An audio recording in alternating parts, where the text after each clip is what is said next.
Hey guys, welcome to our video on formatting your tables of contents. This video is a follow-up to creating a table of contents, Word video 113.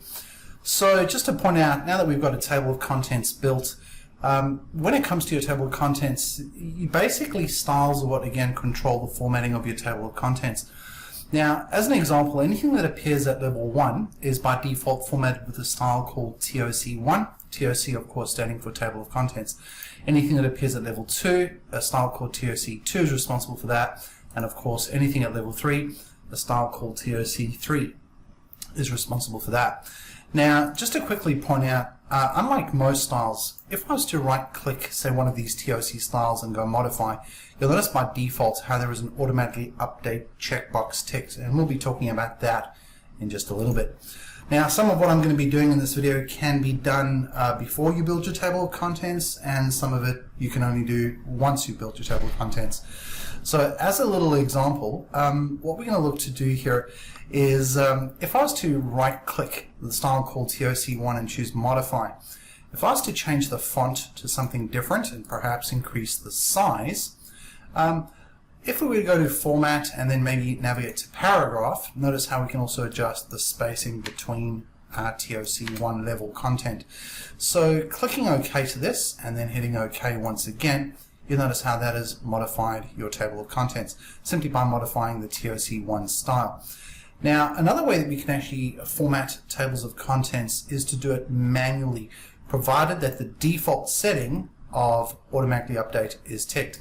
So you'll notice in this example, if I was to select a sample of TOC2, and then what we look to perhaps do is up on the Home tab, we might look to apply bold.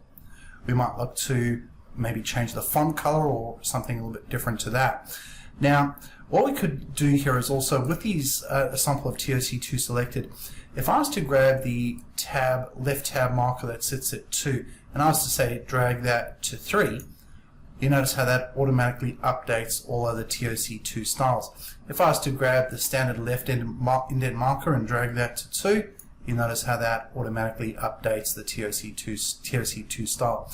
I'll just revert this back to 1.5 and 3. So in the same regard, if I was to select TOC3 or a sample of a TOC3 style, if I was to basically once again take the standard left indent marker and put that at 1.5 and grab the hanging indent marker and place it at 3, I'm automatically reformatting my TOC3 style, again because of that automatically update option. Now, just as one other thing, if I was to right click TOC1 and choose Modify and go to Format and then perhaps choose Tabs, you'll notice that the tab stop for the page numbers sits at 15.27, and this by default is a right tab with a leader set at 2, with a leader of 2. So if I was to say set the leader to none, choose Set, click OK, and then hit OK, you'll notice how for all of our table of contents 1 formats, we've basically removed the tab leader.